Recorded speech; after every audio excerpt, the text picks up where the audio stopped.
Friends, வாங்க இன்றைக்கி முட்டை வச்சு இந்த மாதிரி மசால் ஃப்ரை செஞ்சு பாருங்கள். ரொம்பவே டேஸ்ட்டாக இருக்கும். சப்பாத்திக்கெல்லாம் ரொம்பவே நல்லாயிருக்கும். இதுக்கு வந்து பார்த்திங்கன்னா ஒரு 6 முட்டை நான் உடச்சி ஊற்றிருக்கேன். இது கூடயே சால்ட்டு கொஞ்சமாக சேர்த்துட்டு பெப்பர்த்தூள் கொஞ்சமாக சேர்த்துட்டு நல்லா மிக்ஸ் பண்ணி கொடுத்துக்கலாம். நல்லா மிக்ஸ் பண்ணி கொடுத்துட்டு இப்போ வந்து கடாயில் 1 ஸ்பூன் அளவுக்கு எண்ணெய் சேர்த்துட்டு நம்ம முட்டையை உடச்சி வச்சுருக்கோம் இல்லையா, அதையும் சேர்த்துக்கலாம். சேர்த்து நல்லா ஃப்ரை பண்ணி எடுத்துக்கலாம். இப்போ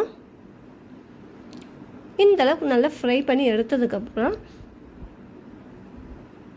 இப்போ ஒரு தட்டில் மாற்றிட்டு இப்போ வேறு ஒரு கடாயில் ஒரு 2 ஸ்பூன் எண்ணெய் சேர்த்து தேவையான ஸ்பைசஸ் எல்லாம் சேர்த்துக்கலாம். பட்டை, கிராம்பு, பிரிஞ்சலை, கல்பாசி இதுதான் சேர்த்துருக்கேன். நல்லா பொரிஞ்சதுக்கப்புறம் ஒரு வெங்காயம், பெரிய வெங்காயமாக எடுத்துருக்கிறேன், பொடியாக கட் பண்ணிச்சு அதையும் சேர்த்து கருவேப்பிலை சேர்த்து இஞ்சி பூண்டு பேஸ்ட்டு 1 ஸ்பூன் அளவுக்கு சேர்த்துருக்கிறேன். நல்லா மிக்ஸ் பண்ணி கொடுத்துட்டு 2 தக்காளி நல்லா குறப்பாக அரைச்சிருக்கிறேன், அதையும் சேர்த்து உப்பு சேர்த்து நல்லா கலந்து கொடுத்துக்கலாம்.